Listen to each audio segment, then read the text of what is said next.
welcome to this vlog and to the N.E.W.T.s Readathon 2019. I'm going to be putting up weekly vlogs for the N.E.W.T.s Readathon, but I have decided that I'm going to keep them short and sweet, so no more than 15 to 20 minutes is the rule, so these are going to be short clips, hopefully. That also means that I'm not going to give you my entire TBR for the readathon now, so if you want to know what I'll be reading and why I'm going to read it, then please click up above or down below to go to my N.E.W.T.s Readathon TBR. So, like I said, it's the 1st of August now. I haven't read anything yet. I think it's about 12:30 or maybe a little later, but I am going to pick out my first read now. Like I said, I have a TBR for the readathon, but I do have quite some choices for a lot of the prompts. I think one of the prompts I have 4 choices for options, so let's take a look at my stack of books now. I've stacked up all my choices here, and I think I'm going to start with my Ancient Runes exam and the first book for that. The first book for that has to be a book recommended to you by a friend, and I'm going to be reading this one, which is Welkom in het Rijk der Zieken by Hannah Barefoots. This is a Dutch book about a chronically ill man who finds himself in a parallel world which is called the Realm of the Ill. My boyfriend recommended this to me because he thinks I would really enjoy it, and even though I don't read a lot of Dutch, I think I'm going to pick it up and see how I enjoy it. But I'm also going to read a couple of other books at the same time, I think. For my Defense Against the Dark Arts, N.E.W.T., the first prompt is read a book that's black under the dust jacket, and for that I'll be reading I'll Be There For You by Kelsey Miller, which is a non-fiction book about friends. But that's not really a book I want to read in one sitting, I think, so I'm going to read a few chapters from it at a time, or one chapter of it at a time, throughout the month. And then the last book I'm going to be starting today is for the History of Magic, N.E.W.T., the first one for that, and that is this one. Very fitting. Harry Potter and the Philosopher's Stone. For this I also had the Scorpio Races, but I thought it would be very fitting to read Harry Potter, and I haven't read the illustrated edition of the book yet, so this is the perfect opportunity. So that's what I'll be doing today. If you want to know more about the N.E.W.T.s Readathon, because I haven't explained any of it here, of course, I'll also link the announcement video by G, who hosts the readathon, down below, so you can check it out. The thunderstorm that I've been waiting for days has finally started, so this seems like the perfect time to settle on the sofa with Harry Potter and the Philosopher's Stone.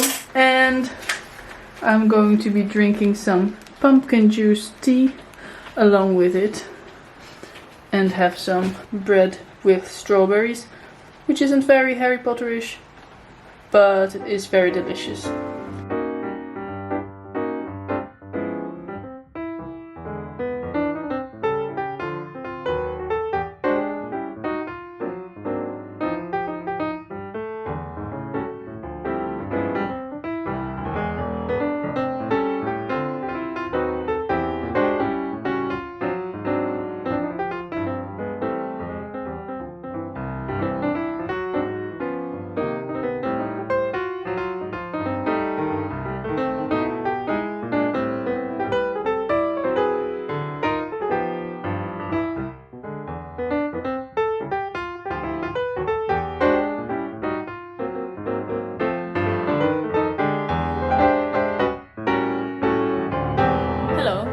I just realized I hadn't vlogged at all yet today. It's Friday evening. It's about 8:15 now.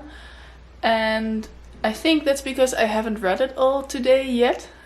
Oh, that's not true. I read one chapter of Harry Potter and the Philosopher's Stone during breakfast, which was wonderful, but the rest of the day I spent doing other things like writing.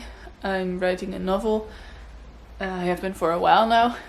So I've been doing that, and I've been baking a great cake, a blueberry pie, so not a cake, a pie. And I have actually decided I am not going to film any baking videos anymore, so I'm probably going to change the name of my channel, because books, baking and vlogging isn't very suitable anymore in that case.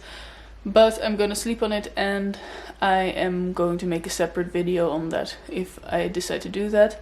But yeah, I'm currently reading 3 books like I showed you yesterday. I'm reading I'll Be There For You by Kelsey Miller. I read the introduction and the first chapter yesterday evening, and I'm really enjoying it. It's a book about friends, and it's just so wonderful to read about my favorite show. You get to know all of the things that went on behind the scenes, some of the things I knew, but most of the things I've read up until now I didn't know.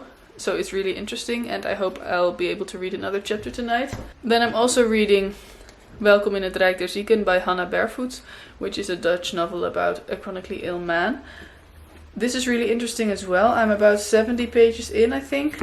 It has some really interesting metaphors on dealing with a body that's not cooperating, basically, with a body that isn't healthy while your mind is.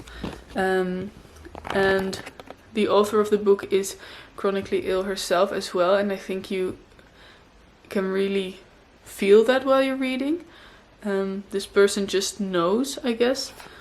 And then the last book I'm reading, like I said, is Harry Potter and the Philosopher's Stone, the illustrated edition. And this is just so wonderful. I always forget how wonderful it is to be back in the Harry Potter world and to start reading the entire series over again. It's just so wonderful to read that first chapter, and then The Vanishing Glass. I just read The Vanishing Glass this morning. And the illustrations are really great as well. So yeah, I'm definitely enjoying that, and I hope to finish at least one, but maybe even 2 books this weekend.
Hi! Wow, this lighting really is awful.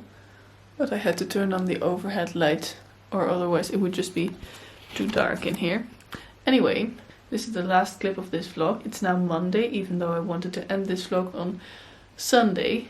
But I didn't want to end this vlog without having finished any of the 3 books I was reading, because that just seemed kind of boring. So I did my best to finish Welkom in het Rijk der Zieken by Hannah Barefoots today, the Dutch book I was reading.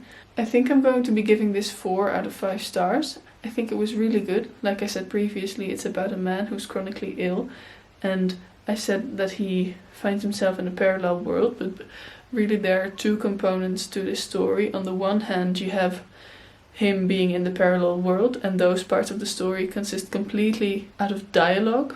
It's just dialogue between him and this woman, Susan, and you're not really sure who she is and how she relates to the main character, whose name is Clay, or to the world they're in and what this place is. So there's that, the dialogue part of the story that takes place in the alternate or the parallel world, the realm of the ill. And then there's a second component of the story, which is Clay remembering parts of his life, mostly throughout his illness. And this is told in a very interesting way. It's told through the you perspective. I think it's second person, right? I'm an English major, I should know this. But it's very interesting to read it like that, because you're constantly reading, you thought this, you're doing that, which creates an interesting effect. There was always a kind of distance for me between me and the main character. I never really fully connected to him, and I think that's mostly to do with that you thing.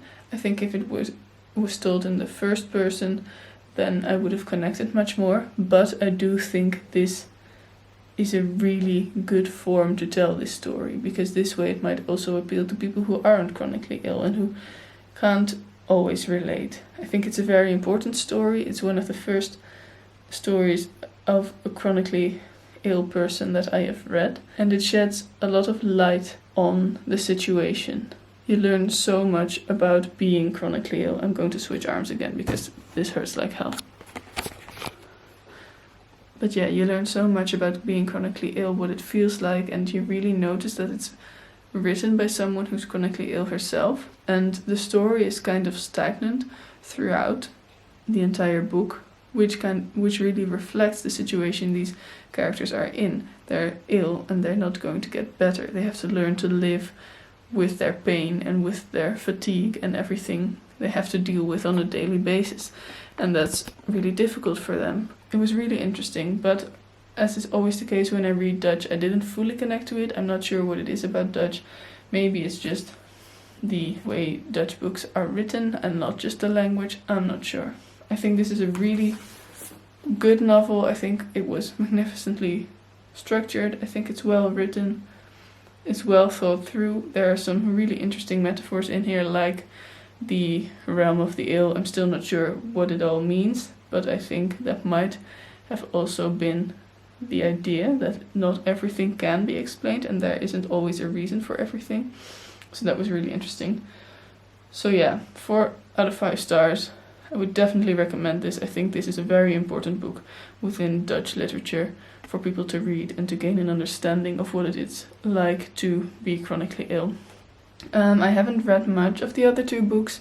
To be honest, I haven't done much reading at all these past few days, but I hope to be doing better with that this week. So we'll see how that goes. I'm now going to edit this vlog and upload it. Tell me down below how you're doing with your readathon, if you're participating and what career you're going for. I would love to hear it. Like this video if you liked it, and please subscribe if you want to see more of me.